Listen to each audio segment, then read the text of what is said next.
The water flow is steady at the intake. Excellent. The northern fields will be fully irrigated by sundown.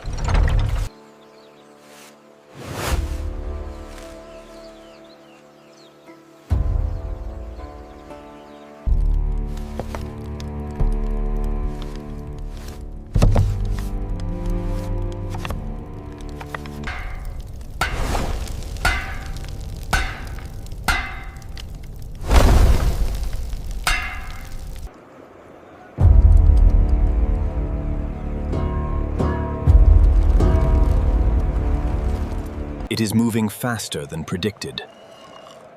Note the position of Jupiter at the horizon.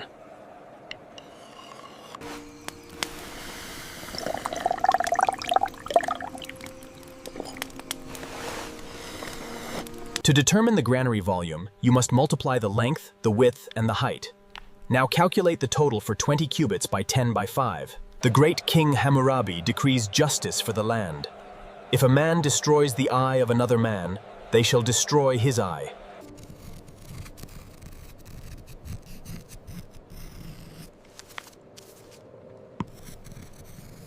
These stars chart the course of empire. The future is written here in the celestial sphere. The gates are open. The water flows to the fields.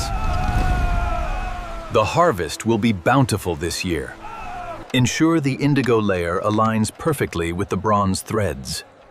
The heat must radiate evenly.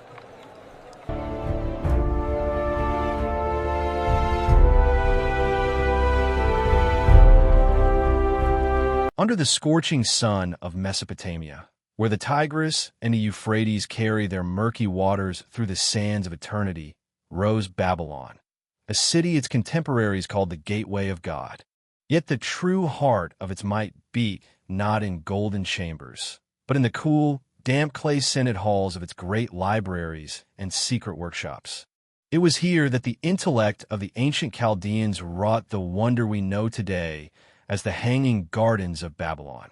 These were no mere terraces adorned with flowers. They were a colossal, living machine engineered to tame the fierce desert climate and transform the blistering wind into a healing breeze.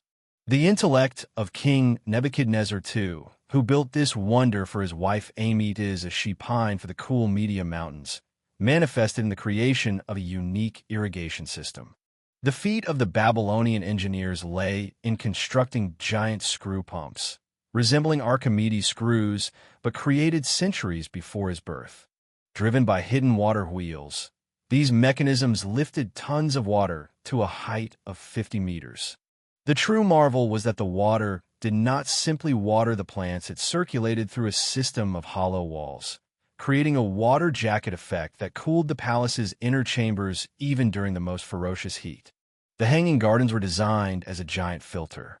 Each terrace grew specific species of trees and herbs, from fragrant cedars to delicate roses, whose ancestors would later find their way to Guangzhou. The intellect of the priest botanists allowed them to arrange the plants so that they purified the air of dust and saturated it with essential oils. It was history's first climate control system. When the scorching desert wind passed through these green cascades, it cooled via water evaporation and reached the royal chambers moist and fragrant.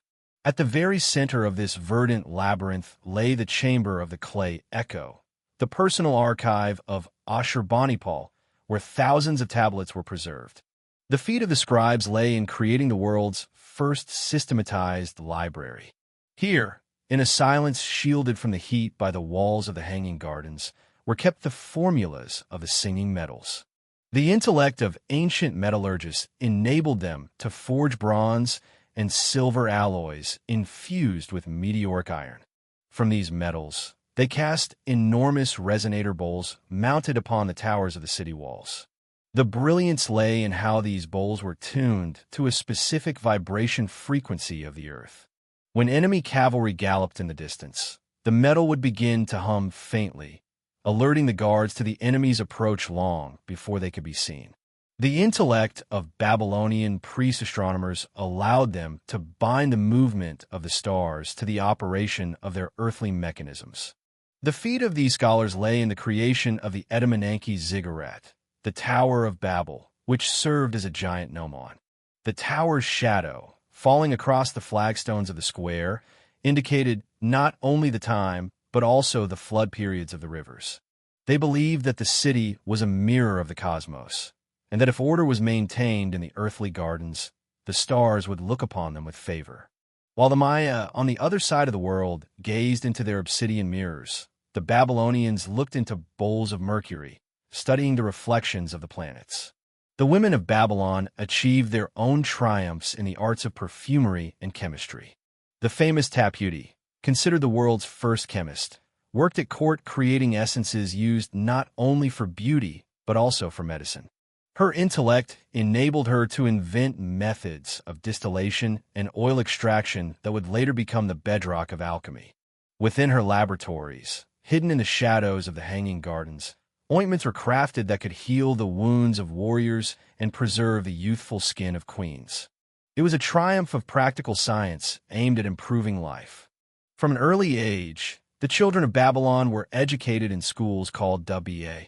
Their arduous journey began with mastering the incredibly complex cuneiform script. A student's intellect was tested by their ability to solve equations with multiple unknowns and calculate the volumes of granaries.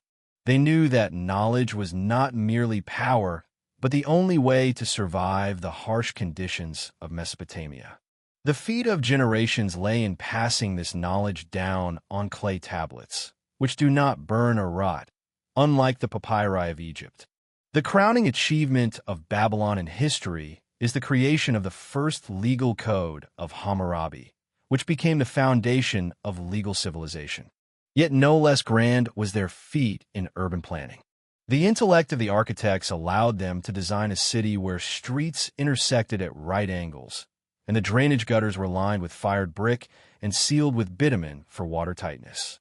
This was the smart city of antiquity, where everything, from the Ishtar Gate, coated in a blue glaze, an analog of which would later become Maya blue, to the system of the Hanging Gardens, worked toward a single purpose: the prosperity of the empire. The history of the Hanging Gardens and the library of Ashurbanipal is a tale of a will that made the desert bloom and of a mind that taught clay to speak. The feat of the ancient Babylonians lay in seeing a mathematical pattern within the chaos of nature and managing to embody it in stone and greenery. Their intellect forged a world where technology was inseparable from magic and engineering calculation from divine revelation. Today, when we find fragments of blue glazed tiles in the sands of Iraq, we feel the very same energy that drove the builders of the towers. The Hanging Gardens have remained in human memory as a symbol of the impossible made real through a brilliant mind. This is a narrative of people who built their dreams on the banks of eternal rivers, believing that knowledge is the only bridge to the gods. Beyond the majestic Ishtar Gate, glowing with a deep blue glaze, Babylon concealed engineering secrets that were millennia ahead of their time.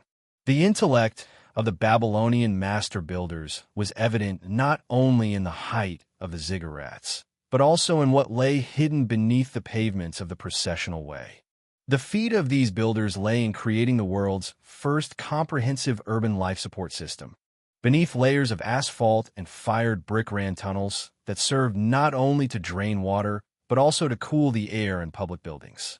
This was a giant respiratory system for the megalopolis, operating on the differences in pressure and temperature between the underground channels and the tops of the towers.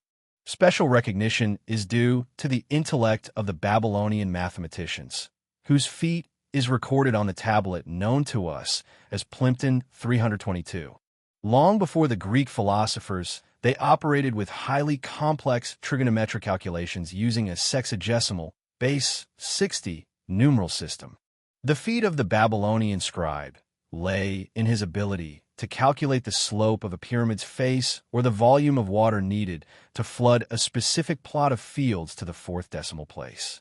It was precisely this mathematical intellect that allowed the Hanging Gardens to be erected so that the immense weight of the earth and trees would not crush the vaults of the lower tiers. Engineers utilized lead, bitumen, and reed mats, creating a multi-layered insulation that prevented moisture from destroying the brickwork. At the very heart of the palace lay the Hall of Mirror Waters. This was the place where Nebuchadnezzar II received his astrologers. The feat of the glass and metal craftsmen lay in creating perfectly smooth pools filled with purified oil or mercury. Under specific lighting streaming through narrow light shafts in the ceiling, these mirrored surfaces projected a map of the starry sky directly onto the walls of the hall. The ruler's intellect allowed him to read the omens, literally walking among the constellations. It was the first immersive room in history where politics and cosmology merged into one. The feat of the Babylonian agronomist lay in creating a system of smart fields around the city. The intellect of this system is astonishing. They used sluice gates with counterweights that opened automatically under the pressure of the rising water in the Euphrates. Thus, irrigation occurred without direct human intervention during the most critical moments of the flood. The famous gardens of Babylon were not limited to the palace terraces. The entire city was encircled by a ring of date palms and fruit trees that created their own microclimate, softening the blows of dust storms. The women of Babylon, in addition to chemistry and perfumery, achieved great feats in textile production. They used secret methods for dyeing fabrics, employing purple extracted from mollusks and indigo brought by caravans from India.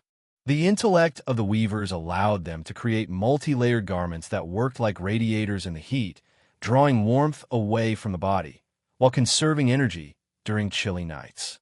Babylonian cloth was prized throughout the ancient world as a symbol of luxury and technological perfection. Children in the WA, the scribal schools, learned not only writing but also the art of diplomacy.